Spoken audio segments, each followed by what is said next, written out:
Intrusos na mansão abandonada. Um relato real de terror. Meu nome é Gabriel, e a descoberta que fiz em um casarão abandonado na minha cidade natal, no interior de Minas Gerais, transformou uma aventura juvenil em uma experiência terrivelmente realista. O casarão, um relicário de histórias não contadas e de um passado esquecido, sempre foi alvo de rumores entre os moradores locais, que falavam de encontros com pessoas suspeitas e atividades ilegais. Movido pela curiosidade e pelo desejo de desvendar os segredos do casarão, decidi explorá-lo com alguns amigos numa noite de sexta-feira. Equipados com lanternas e câmeras, adentramos a estrutura, cuja arquitetura imponente ainda mantinha vestígios de sua antiga grandiosidade, agora coberta pelo véu do abandono. Enquanto caminhávamos pelos corredores vazios, o silêncio era quebrado apenas pelo eco de nossos passos. No entanto, ao chegarmos ao segundo andar, começamos a ouvir outros ruídos. Desta vez, não eram sons sobrenaturais, mas o barulho de vozes e movimentos rápidos. Alguém mais estava no casarão. Com a tensão aumentando, seguimos o som até uma sala ampla, onde descobrimos um grupo de pessoas envolvidas em uma operação de jogo ilegal. A sala estava improvisadamente equipada com mesas de jogo, cadeiras e luzes fracas. Os olhares que recebemos ao entrar não foram nada acolhedores. Percebendo que tínhamos invadido um território perigoso, a situação ficou tensa rapidamente. Um dos homens se aproximou, exigindo saber quem éramos e o que queríamos. Tentamos nos desculpar, dizendo que pensávamos que a casa estava abandonada e que não tínhamos intenção de interromper. A negociação para deixarmos o lugar sem problemas foi intensa e cheia de ameaças veladas. Finalmente, eles nos permitiram sair, mas com um aviso claro de que não deveríamos contar a ninguém sobre o que vimos. O caminho de volta para casa foi silencioso, cada um de nós processando o quão rapidamente uma exploração poderia ter se transformado em um desastre. A experiência deixou uma marca indelével em todos nós, não só pelo medo de ter entrado em uma situação potencialmente violenta, mas também pelo reconhecimento de que lugares abandonados podem ser palcos de atividades muito reais e perigosas. Desde então, tenho sido muito mais cauteloso sobre onde e como satisfaço minha curiosidade.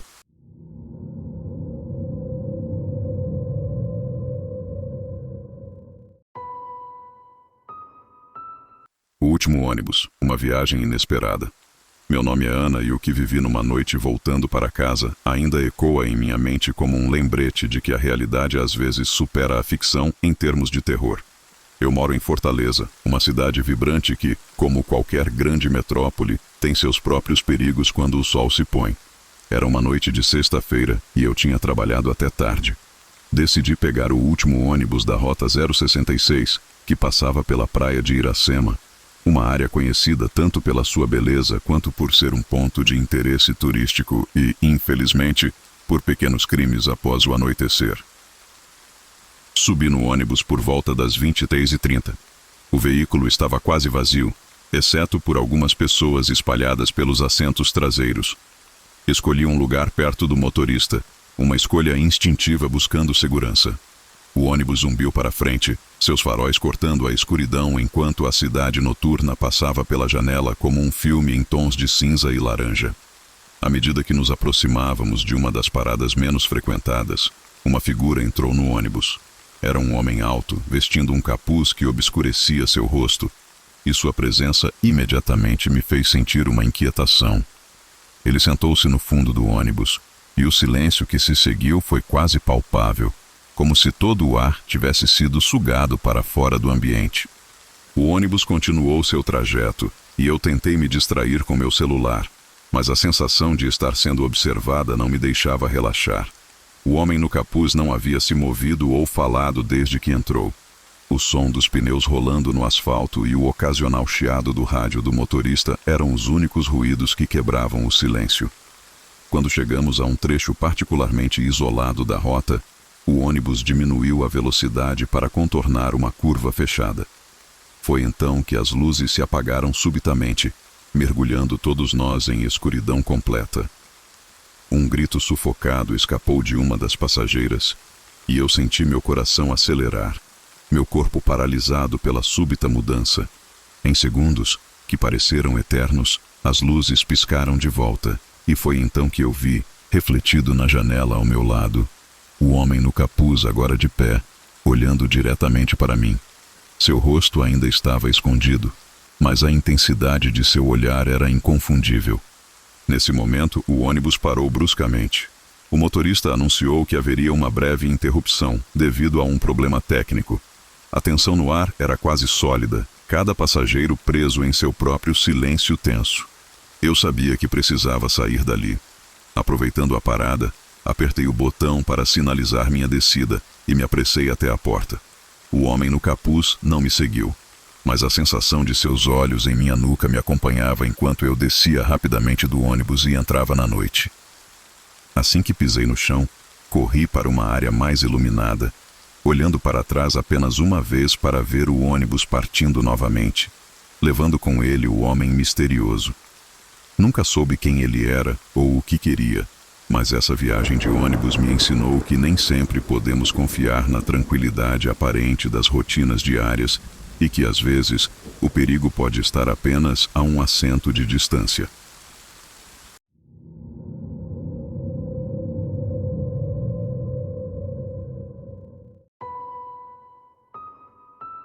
Revelações na reunião de família.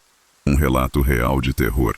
Meu nome é Mariana, e o que aconteceu em uma reunião de família mudou para sempre a maneira como vejo as pessoas próximas a mim e os segredos que podem esconder. A história se passa em uma grande casa de campo da nossa família, localizada nos arredores de Petrópolis, onde nos reuníamos anualmente para comemorar o aniversário de minha avó. Esse ano, como todos os outros, a casa estava cheia de tios, primos e amigos da família, todos compartilhando histórias e rindo das memórias passadas. A atmosfera era leve e alegre, e eu estava feliz por estar cercada por tantos entes queridos. No entanto, à medida que a noite avançava, a celebração deu lugar a uma experiência que marcaria minha vida de uma maneira sombria e inesperada. Após o jantar, enquanto os adultos continuavam conversando na sala de jantar, decidi dar um passeio pelos jardins para aproveitar o ar fresco da noite. Enquanto caminhava distraidamente, fui abordada por um dos amigos mais antigos da família, que frequentava nossas reuniões há anos. Ele se ofereceu para me acompanhar no passeio, e eu aceitei sem hesitar, confiante na familiaridade e no aparente bom caráter dele. Porém, conforme nos afastávamos dos outros convidados, seu comportamento começou a mudar. Ele se tornou excessivamente próximo e começou a falar de maneira estranhamente íntima, tocando meu braço e minhas costas de maneira que me deixava cada vez mais desconfortável. Meu coração começou a acelerar e uma sensação de alarme tomou conta de mim. Tentando manter a calma, disse que precisava voltar para dentro, mas ele insistiu que ficássemos mais um pouco. Nesse momento, entendi que a situação poderia escalar para algo mais perigoso. Com uma desculpa rápida, consegui me desvencilhar e corri de volta para a casa, onde a presença de outros convidados me ofereceu algum alívio. Após esse incidente, confidenciei a experiência a uma prima mais velha, que, para minha surpresa, revelou que não era a primeira vez que histórias como essa surgiam sobre esse amigo da família. Decidimos então contar aos nossos pais, que confrontaram-no e descobriram que ele era, de fato, um parente distante reintroduzido na família sob uma nova identidade após anos de afastamento devido a comportamentos questionáveis no passado. A revelação foi um choque para todos, e ele foi imediatamente excluído de futuras reuniões de família. Esse evento não só abriu nossos olhos para a necessidade de estarmos sempre atentos, mesmo em ambientes que consideramos seguros, mas também mostrou a importância de ouvir e agir diante dos sinais de alerta, independentemente das aparências.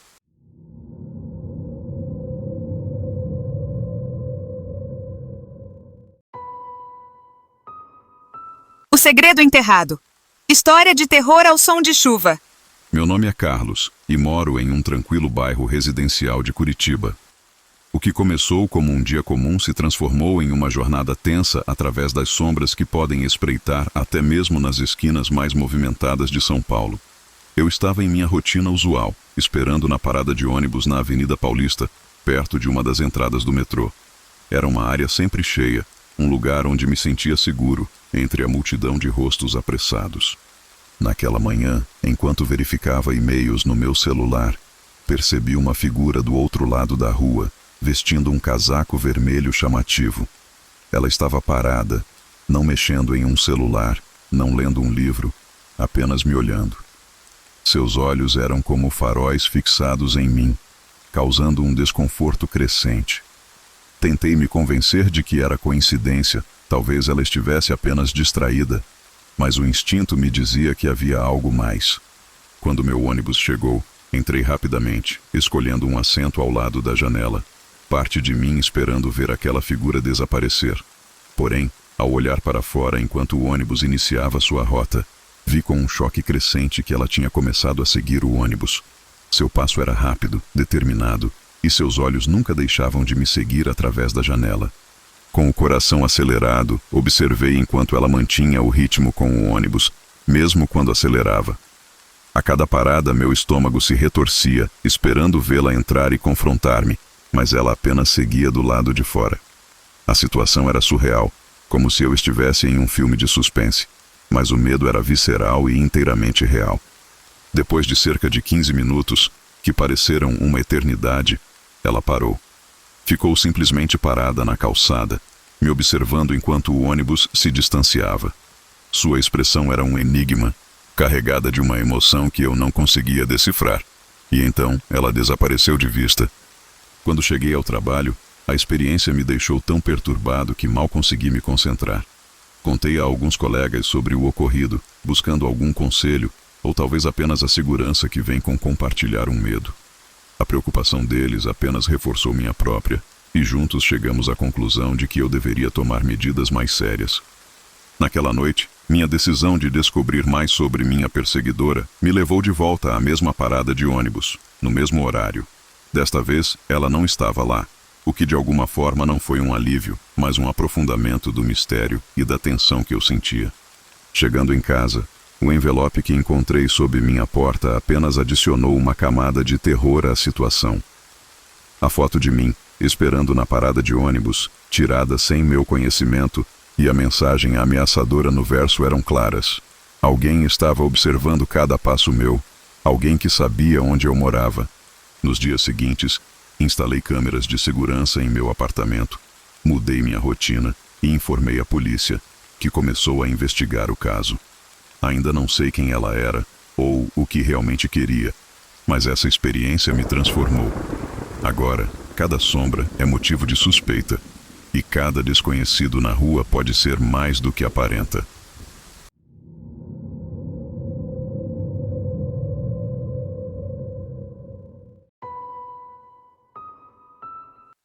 Rastros na noite. Relato real de terror no metrô. Meu nome é Henrique e moro no Rio de Janeiro, uma cidade tão cheia de vida quanto de mistérios não contados. O que aconteceu comigo numa noite após o trabalho transformou minha visão habitual de um simples trajeto para casa em uma história que ainda me faz olhar por cima do ombro. Era uma noite de quinta-feira e eu havia ficado até tarde no escritório, finalizando um projeto urgente. Quando finalmente saí, as ruas já estavam menos movimentadas e o ar da noite trazia um frescor que contrastava com o calor do dia. Dirigi-me à estação de metrô mais próxima, entrando no último trem da linha 2, que me levaria de volta ao meu bairro. O vagão estava quase vazio, exceto por uma mulher sentada no outro extremo e um homem que entrou e sentou-se algumas cadeiras à minha frente. Ele usava um capuz, o que dificultava ver seu rosto, mas algo em sua postura me fez sentir uma inquietação imediata. Tentei ignorar, focando na música que tocava em meus fones de ouvido, mas uma sensação desconfortável de estar sendo observado persistia. Na terceira parada após minha entrada, a mulher desceu, deixando apenas eu e o homem no vagão. Foi quando comecei a ouvir o som de alguém digitando mensagens rapidamente. Curioso e um tanto apreensivo, tirei um dos fones e pude ouvir claramente, apesar do som do trem em movimento. O homem estava enviando áudios, mas o que ele dizia era perturbador. Estou no trem com ele agora, não vai demorar muito. Está tudo pronto. Meu coração disparou. O medo me fez pensar em descer na próxima estação, mas algo me dizia que isso poderia piorar as coisas. Eu não sabia se ele falava de mim ou se era apenas uma coincidência, mas eu não queria arriscar. Decidi então mudar de lugar, me movendo para mais perto da cabine do condutor, onde me sentiria mais seguro. À medida que me movia, o homem levantou a cabeça e nossos olhares se encontraram. Seus olhos eram frios, calculistas, e não havia dúvida de que ele notara minha inquietação. Meu coração batia tão forte que eu podia quase ouvir seu eco no vagão silencioso. Quando finalmente cheguei à minha estação, saí do trem o mais rápido que pude, olhando para trás para ver se o homem me seguia. Ele não saiu do trem, mas seu olhar me seguiu enquanto o trem partia, uma ameaça silenciosa que parecia atravessar a distância entre nós. Ao chegar em casa, a sensação de segurança foi demorada a voltar. Nos dias seguintes, evitei usar o metrô, preferindo ônibus ou mesmo táxis, apesar do custo adicional. Compartilhei minha experiência com amigos e familiares, alguns dos quais sugeriram que talvez o homem estivesse envolvido em algo ilegal e que eu inadvertidamente me tornara uma testemunha de algo perigoso. Essa noite no metrô me ensinou o valor da vigilância e me fez questionar quão seguros realmente estamos, mesmo em situações cotidianas. Agora, sempre me certifico de estar atento ao meu redor. Um lembrete de que a realidade às vezes pode ser mais assustadora do que qualquer história de terror.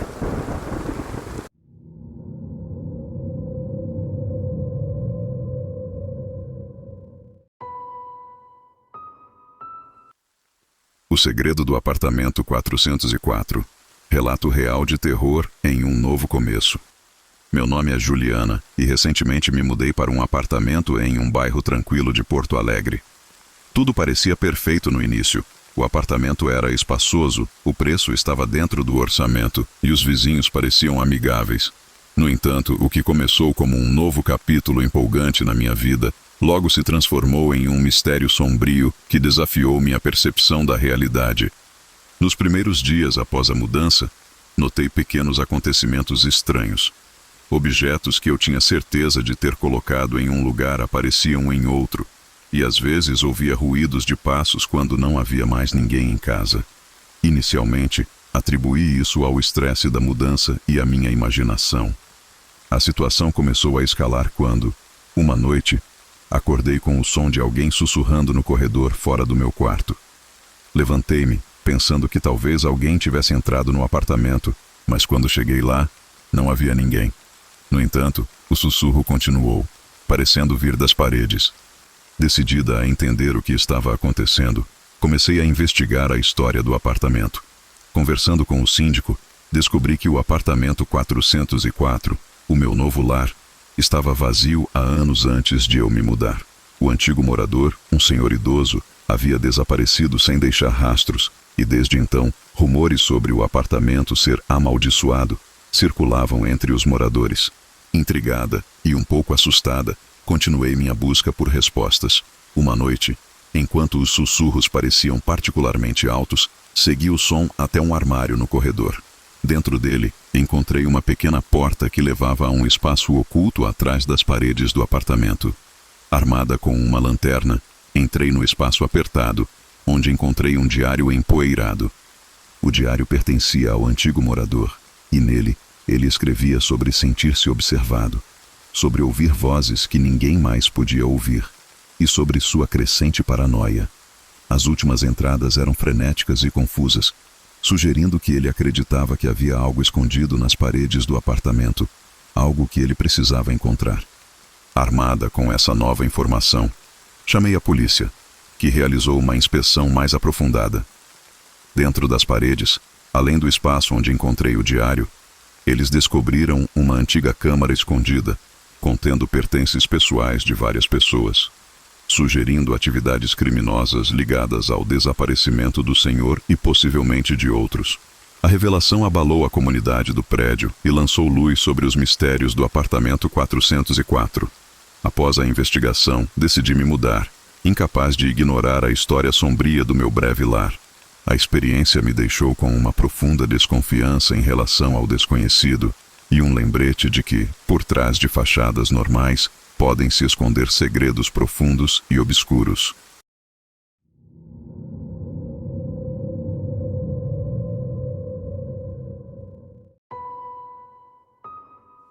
Perseguição na Sombra. Um relato real de terror urbano. Meu nome é Clara e sempre apreciei a vida em Belo Horizonte. Uma cidade onde a cultura vibrante e a movimentação constante me davam uma sensação de estar sempre conectada com algo maior. A Liberdade, uma cafeteria charmosa localizada na Savassi, era o meu refúgio habitual. Um lugar onde o aroma de café recém-moído criava um fundo perfeito para minhas sessões de escrita freelancer. Numa tarde ensolarada de outono, o estabelecimento estava particularmente acolhedor, com suas janelas amplas, abertas para a brisa suave que amenizava o calor da cidade. O interior era decorado com quadros de artistas locais e prateleiras repletas de livros que os clientes podiam ler. Eu estava sentada em uma mesa perto da janela, imersa em meu trabalho, quando notei um homem de aparência comum, cabelos castanhos, barba por fazer, vestindo uma camisa polo e calça jeans, que parecia ter fixado sua atenção em mim. Incomodada, mas tentando não demonstrar, continuei meu trabalho, ignorando os olhares que pareciam atravessar a distância entre nós. No entanto, a persistência do estranho tornou-se difícil de ignorar. Cada vez que levantava os olhos, encontrava os dele, observando-me com uma intensidade que me fazia encolher interiormente. Quando a tarde começou a ceder lugar ao crepúsculo, decidi que era hora de sair, inquieta com a ideia de permanecer no mesmo espaço que ele. Recolhi minhas coisas e saí da cafeteria, virando para a Avenida Getúlio Vargas, uma rua normalmente movimentada que me oferecia algum conforto com sua habitual agitação. Mas, para meu crescente desconforto, percebi que o homem havia se levantado e estava me seguindo, mantendo uma distância constante. Tentei convencer a mim mesma de que era apenas coincidência. Talvez ele também estivesse indo na mesma direção. Mas, intuitivamente, sabia que não era o caso.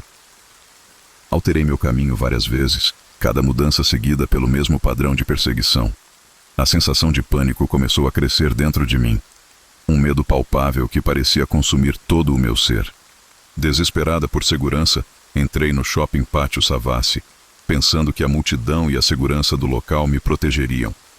Movendo-me entre as lojas, olhei para trás para ver o homem entrando no shopping após mim, seus olhos ainda fixos em minha direção. Corri até a livraria Saraiva, um local que eu conhecia bem e onde esperava encontrar algum refúgio.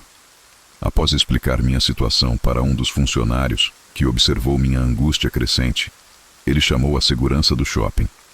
Os seguranças rapidamente intervieram, abordando o homem que, ao ser confrontado, decidiu deixar o local rapidamente. Ainda tremendo, agradeci aos funcionários e fiquei na livraria até me sentir calma o suficiente para chamar um Uber que me levasse diretamente para casa. Nos dias seguintes, essa experiência ressoou em mim, alterando profundamente minha percepção de segurança. Instalei câmeras em meu apartamento, mudei minhas rotas habituais e tornei-me uma observadora vigilante das sombras que a cidade pode esconder. Relatei o incidente à polícia, que prometeu aumentar a vigilância na área, mas o trauma daquela tarde permaneceu. Um lembrete constante de que nem sempre conhecemos as verdadeiras intenções das pessoas ao nosso redor.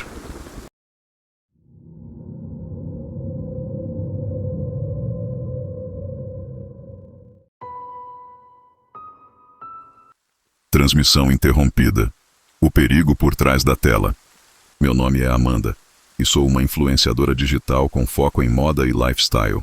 Minha rotina diária envolve interagir com milhares de seguidores através de lives no Instagram, onde compartilho dicas de moda, beleza e pequenos vislumbres do meu dia a dia. Esta exposição me proporcionou muitas oportunidades incríveis, mas também abriu a porta para uma experiência que abalou profundamente minha percepção de segurança e privacidade. Lucas começou como um seguidor aparentemente inocente. Seus comentários eram sempre educados e encorajadores, destacando-se pela constância e pelo entusiasmo. Ele parecia ter um interesse genuíno no conteúdo que eu produzia, e eu frequentemente respondia às suas perguntas durante as transmissões ao vivo, agradecida por seu apoio contínuo. Quando Lucas sugeriu que nos encontrássemos durante uma visita à minha cidade, Belo Horizonte, a ideia não me pareceu estranha. Concordamos em nos encontrar na Confeitaria Colombo, no CCBB, um local público e bastante frequentado, o que me dava uma sensação de segurança. O encontro começou bem, com Lucas mostrando-se encantador e atencioso. No entanto, à medida que a conversa avançava, ele começou a revelar um conhecimento sobre minha vida que eu nunca tinha compartilhado publicamente. Sabia os nomes dos meus amigos próximos, detalhes sobre meu último término amoroso, e até mesmo mencionou o parque onde eu costumava correr pela manhã. Cada revelação aumentava minha ansiedade, transformando o que era uma conversa agradável em um interrogatório disfarçado.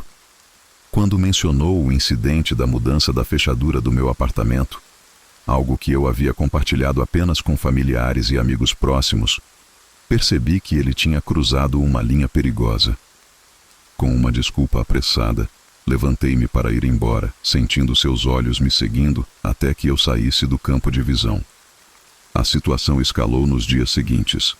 Lucas começou a enviar mensagens frequentes e cada vez mais invasivas. Ele apareceu não apenas na Confeitaria Colombo novamente, mas também perto do estúdio onde eu frequentemente fazia sessões de fotos.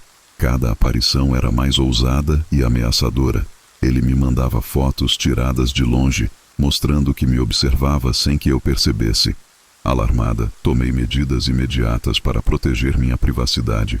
Mudei minhas rotinas, informei a segurança dos locais que frequentava sobre a situação e passei a andar sempre acompanhada de amigos ou familiares. Além disso, levei o caso à polícia, que iniciou uma investigação sobre Lucas baseada nas evidências que eu havia coletado, incluindo mensagens e fotos que ele enviara. Este episódio foi um alerta brutal sobre os perigos do mundo online. Enquanto continuo a ser uma criadora de conteúdo, agora sou extremamente cautelosa sobre as informações que compartilho. As interações que uma vez encarei como puramente positivas agora são filtradas através de uma lente de cautela e proteção. Minha história serve como um lembrete para todos na esfera digital de que a linha entre um seguidor dedicado e um stalker pode ser perigosamente fina.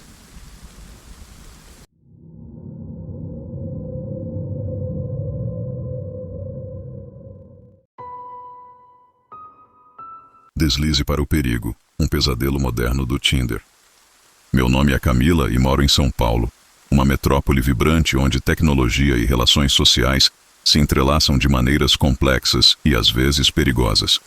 Minha aventura no Tinder começou como uma busca inocente por companhia, e talvez algo mais sério, mas rapidamente se transformou em uma experiência que testaria os limites do meu entendimento sobre privacidade e segurança. Conheci Marcos no Tinder, um homem que parecia ter muitos interesses em comum comigo: música, literatura e um amor pelo cinema clássico. Conversamos online por várias semanas e nossa conexão parecia cada vez mais promissora. Decidimos então que era hora de nos encontrarmos pessoalmente. Marcamos de nos encontrar no Café Floresta, um lugar popular na Vila Madalena, conhecido por seu ambiente descontraído e seguro. No dia do nosso encontro, Marcos foi charmoso e envolvente, exatamente como havia sido nas nossas conversas online. Ele era atento e parecia genuinamente interessado em cada palavra que eu dizia. No entanto, conforme a noite avançava, comecei a perceber certos comentários e perguntas que me deixavam desconfortável. Ele sabia detalhes sobre minha família e amigos que eu não lembrava de ter compartilhado, e suas observações sobre meu passado amoroso eram estranhamente específicas. Apesar dos sinais de alerta, atribuí meu desconforto à ansiedade do primeiro encontro. Nos despedimos, e inicialmente fiquei aliviada por tudo ter corrido bem. Porém, o que começou como uma troca casual de mensagens pós-encontro, logo se transformou em uma torrente de textos e ligações. Marcos começou a me enviar mensagens a qualquer hora do dia e da noite, esperando respostas imediatas. Quando eu não respondia prontamente, ele se tornava insistente e, às vezes, agressivo. A situação escalou quando ele começou a aparecer nos lugares que eu frequentava. Uma noite, enquanto estava com amigos no bar Astor, vi Marcos no outro lado da rua, observando-me pela janela. Ele não entrou, mas a visão dele ali, sozinho, me observando, foi suficiente para enviar ondas de pânico pelo meu corpo. Temi por minha segurança e decidi agir. Mudei as rotas que fazia diariamente, evitei meus lugares favoritos e, a contragosto, comecei a compartilhar minha localização em tempo real com amigos e família sempre que saía de casa. Também registrei um boletim de ocorrência, fornecendo todas as mensagens e e-mails que Marcos tinha enviado. Uma noite, enquanto eu voltava para casa, notei que estava sendo seguida. O pânico se instalou e meus passos se aceleraram. Foi então que Marcos saiu das sombras de uma rua lateral, bloqueando meu caminho. Sua expressão era uma mistura de raiva e desespero. "Por que você está me ignorando, Camila? Eu só quero estar com você." Ele gritou. Eu estava paralisada de medo, mas a proximidade de outras pessoas na rua e minha rápida ligação para a polícia impediram que a situação piorasse. A polícia chegou rapidamente e Marcos foi detido. Após esse incidente, obtive uma ordem de restrição contra ele. Este encontro com um stalker mudou minha vida. Agora minha interação nas redes sociais é cautelosa e controlada, e minha vida pessoal é guardada com muito mais zelo. A experiência me ensinou que, na era digital, as fronteiras entre o público e o privado são facilmente cruzadas, e que devemos estar sempre atentos e proteger nossa privacidade a todo custo.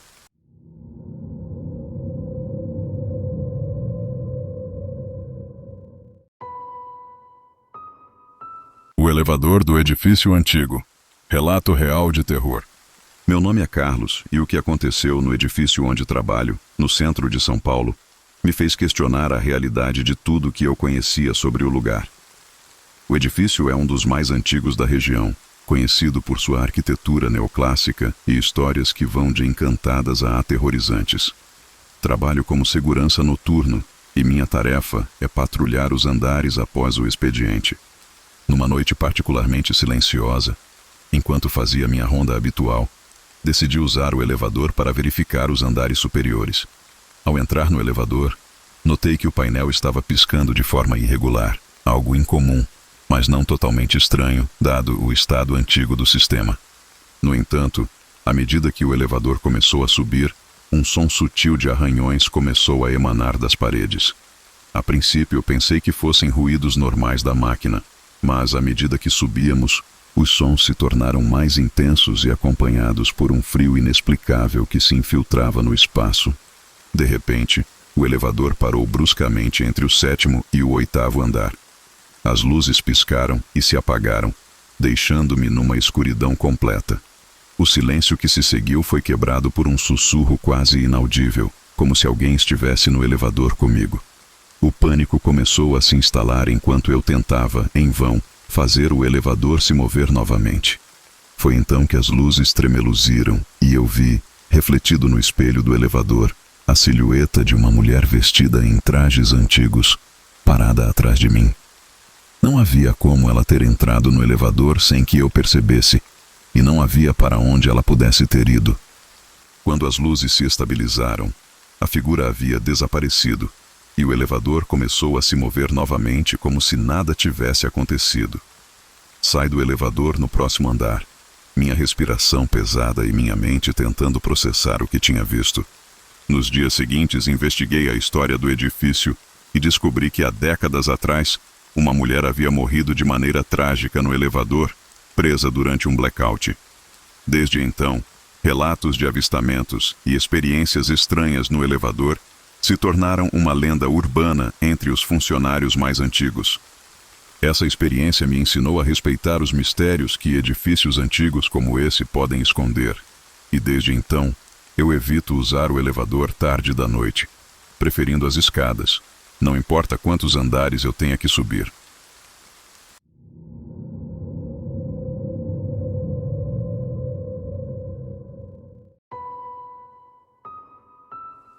O labirinto de concreto.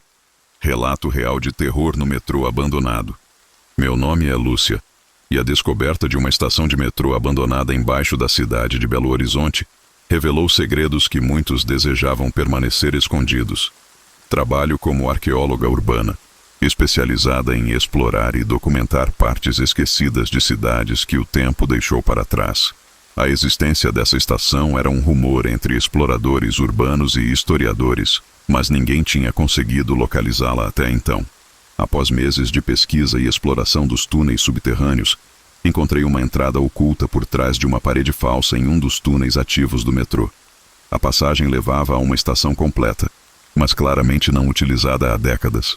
O ar estava saturado com o cheiro de mofo e metal enferrujado, e cada passo ecoava pelo espaço imenso e vazio. Conforme explorava a estação, notei sinais estranhos nas paredes, marcas que pareciam arranhões, mas eram metodicamente colocados, formando padrões que pareciam mapas ou símbolos. Cada descoberta aumentava minha curiosidade e, ao mesmo tempo, uma sensação de inquietação. A ideia de estar sozinha em um lugar esquecido por tanto tempo era desconcertante, mas a sede por desvendar sua história me impulsionava a continuar. Documentei tudo com minha câmera, capturando as imagens das antigas plataformas, dos trilhos enferrujados e dos vagões abandonados, que ainda carregavam restos dos anúncios publicitários da época. Foi então que encontrei um vagão isolado no final de um trilho morto. A porta estava entreaberta e dentro encontrei uma coleção de objetos pessoais, roupas, fotos antigas, documentos. Era como se alguém tivesse vivido ali. Dentre os documentos estava o diário de um homem chamado Arthur, que trabalhava na construção do metrô nos anos 60. As entradas do diário detalhavam não apenas a construção, mas também eventos estranhos e inexplicáveis que ocorreram durante aquele período. Arthur escreveu sobre vozes que ecoavam pelos túneis quando ninguém mais estava por perto, sobre colegas que desapareceram sem deixar rastro, e sobre a crescente paranoia entre a equipe, muitos acreditando que o lugar estava amaldiçoado. A última entrada do diário era perturbadora. Arthur mencionava que iria investigar um certo setor do túnel, após ouvir histórias de uma passagem para o submundo de um dos mais velhos no projeto. Ele acreditava que poderia ser a chave para entender os mistérios da estação. Não havia mais entradas após aquela. Senti um arrepio percorrer minha espinha, ao conectar as histórias do diário com os restos do acampamento improvisado. Decidi que era hora de sair, levando o diário comigo para estudar mais a fundo, e talvez encontrar respostas para o que realmente aconteceu com Arthur e os outros. Ao sair da estação, uma sensação de alívio me invadiu, mas a curiosidade e o medo do que ainda estava escondido nas sombras daquele lugar permaneceram. O metrô abandonado era mais do que uma relíquia do passado. Era um lembrete de que algumas coisas são enterradas por uma razão.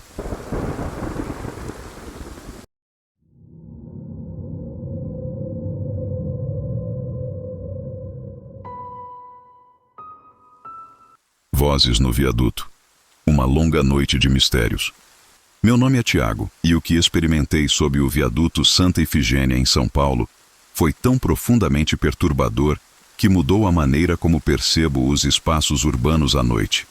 Como jornalista dedicado a explorar e documentar histórias urbanas, especialmente aquelas que flertam com o sobrenatural, encontrei um desafio particular na lenda das vozes do viaduto, um fenômeno que há anos alimentava rumores e medos entre os moradores locais. Esses rumores contavam que, nas profundezas da noite, sussurros e conversas emergiam do nada, como se o próprio viaduto estivesse vivo com os ecos de almas passadas. Movido tanto pela minha curiosidade inerente quanto pelo meu ceticismo, decidi passar uma noite inteira sob o viaduto, equipado com gravadores de áudio de alta sensibilidade e câmeras de vídeo na esperança de capturar qualquer evidência desses sons misteriosos, ou desmascarar a lenda como mero folclore urbano.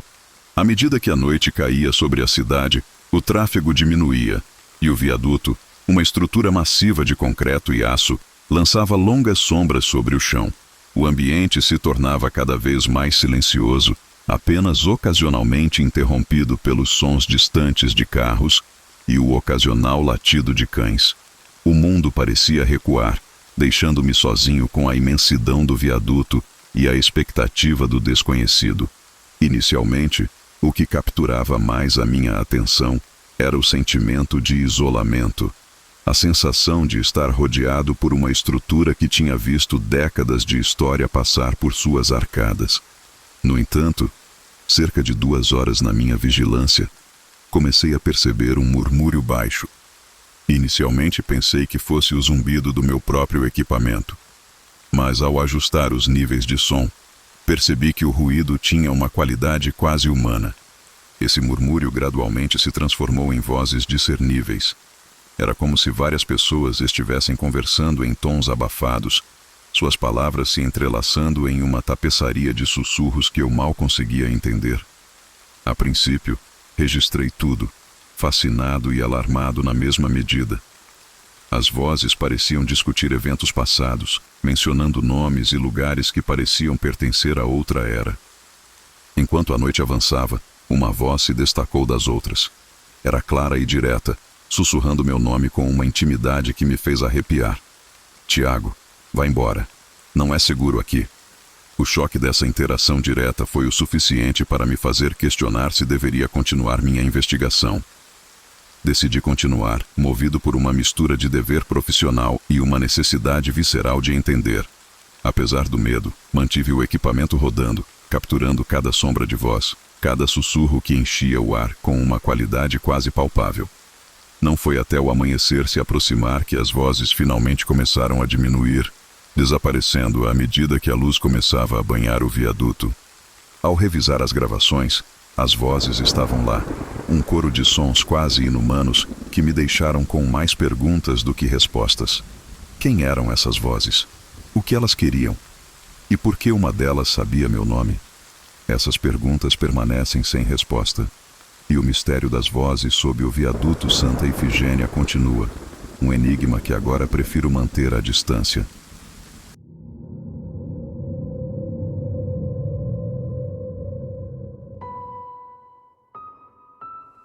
O retrato no metrô. Relato real de terror. Meu nome é Rafael e sou fotógrafo no Rio de Janeiro. A experiência que tive em uma das estações de metrô da cidade mudou minha perspectiva sobre os espaços públicos e as histórias que podem esconder. Era uma tarde de sexta-feira, e eu estava voltando de um ensaio fotográfico no centro da cidade. O metrô é sempre um lugar interessante para capturar a essência urbana, então eu geralmente aproveito o trajeto para fazer algumas fotos espontâneas dos passageiros e do ambiente. Naquela tarde, a estação estava particularmente movimentada, com pessoas correndo para pegar seus trens. Enquanto esperava o meu, percebi uma figura idosa sentada num banco isolado, totalmente absorta na leitura de um livro. O que me chamou a atenção, no entanto, foi o retrato desbotado de uma jovem que ela segurava entre as páginas como um marcador. A imagem parecia antiga, desgastada pelo tempo, mas a expressão da jovem no retrato era intensa, quase como se ela estivesse olhando diretamente para mim. Intrigado, decidi me aproximar para pedir uma foto, tanto da senhora quanto do retrato. Com um sorriso gentil, ela concordou, e enquanto ajustava minha câmera, perguntei sobre a jovem no retrato. A mudança em sua expressão foi imediata e sombria. Ela me disse que era sua filha, que havia desaparecido há muitos anos sem deixar rastros, exatamente nessa estação. A história me arrepiou, mas antes que eu pudesse perguntar mais, o trem chegou, e ela rapidamente se levantou para entrar. Sem pensar, seguia, sentindo que havia mais naquela história do que um simples desaparecimento. Sentamo-nos juntos, e ela começou a contar como, após o desaparecimento de sua filha, começaram a ocorrer relatos de avistamentos da jovem em diferentes estações do metrô, sempre descrita da mesma maneira, com a mesma roupa que usava no dia em que sumiu. Quando o trem parou na próxima estação, ela me apontou para o outro lado do vagão e, para minha surpresa, lá estava a jovem do retrato, parada na plataforma, olhando diretamente para mim. O trem começou a se mover e ela desapareceu de vista. A senhora ao meu lado suspirou profundamente e disse que aquele era o seu sinal para continuar buscando respostas, que ela acreditava que sua filha ainda estava em algum lugar, presa entre as linhas do metrô. Desci do trem na próxima parada, minha mente girando com o que tinha visto. As imagens capturadas na minha câmera, tanto da senhora quanto do vulto que poderia ser sua filha, me fizeram questionar a linha entre realidade e outro mundo que talvez coexistisse com o nosso, escondido nas sombras das rotinas diárias. Esta experiência transformou minhas viagens diárias de metrô. Agora, cada rosto desconhecido parece carregar uma história não contada, e cada estação, um mistério a ser descoberto.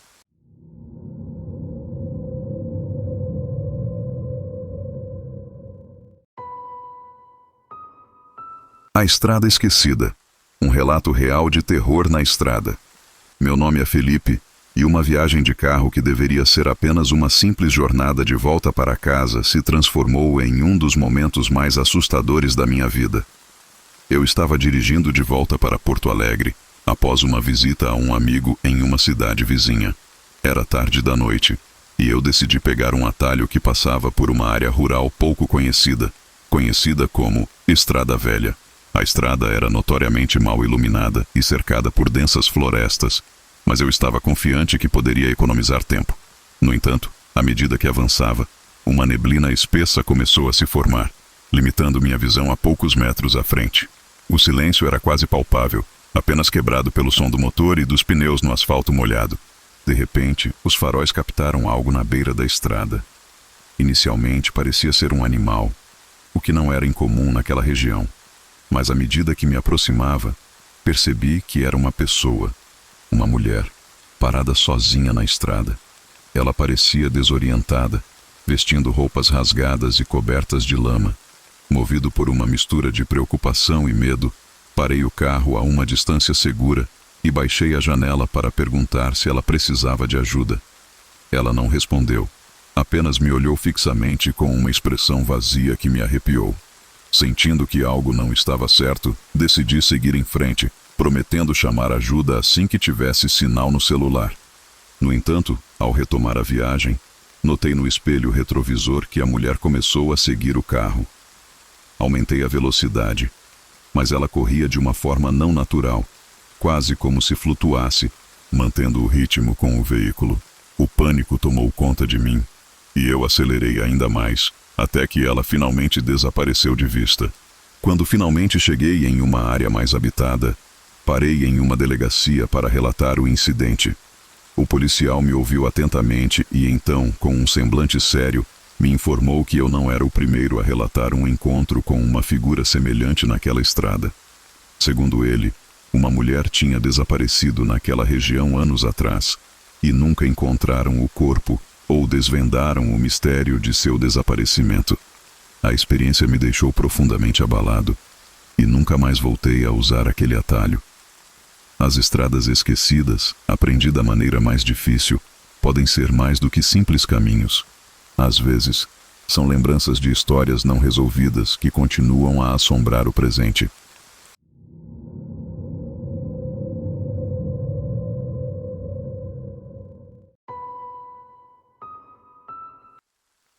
Sombras no estacionamento. Um relato real de terror urbano. Meu nome é Laura, e o que aconteceu em um estacionamento subterrâneo de um shopping em São Paulo transformou uma simples ida às compras em uma experiência aterradora que nunca esquecerei. Era um sábado agitado e eu tinha passado várias horas fazendo compras. Já era noite quando terminei e me dirigi ao estacionamento para pegar meu carro e voltar para casa. O estacionamento estava quase vazio, com apenas alguns carros espalhados pelo vasto espaço subterrâneo. O eco dos meus passos no concreto frio e o zumbido das luzes fluorescentes criavam uma atmosfera inquietante. Enquanto eu caminhava em direção ao meu carro, localizado em uma área mais isolada, comecei a sentir uma sensação estranha, como se alguém estivesse me observando. A princípio, tentei ignorar o sentimento, atribuindo-o ao cansaço e à escuridão do lugar. No entanto, quando cheguei ao meu carro, vi que não estava sozinha. Uma figura encapuzada estava parada a poucos carros de distância, observando-me silenciosamente. O choque daquela visão me paralisou por um momento, e meu coração começou a bater aceleradamente. Tentando manter a calma, abri rapidamente o carro e entrei, trancando as portas imediatamente. Quando olhei novamente, a figura havia começado a se mover em minha direção de maneira ameaçadora. Com pânico, liguei o carro e saí às pressas do estacionamento sem olhar para trás. Assim que saí do shopping, parei em uma área iluminada e liguei para a polícia para relatar o incidente. Eles prometeram enviar uma patrulha para investigar, mas me informaram que incidentes semelhantes haviam sido relatados nas últimas semanas. Alguém estava assustando intencionalmente as pessoas nos estacionamentos da área. Desde esse dia, nunca mais voltei a estacionar em áreas isoladas ou pouco iluminadas, sempre optando por lugares próximos às entradas e bem iluminados. A experiência me ensinou a importância de estar sempre alerta ao meu redor, especialmente em ambientes urbanos onde assumimos que estamos seguros.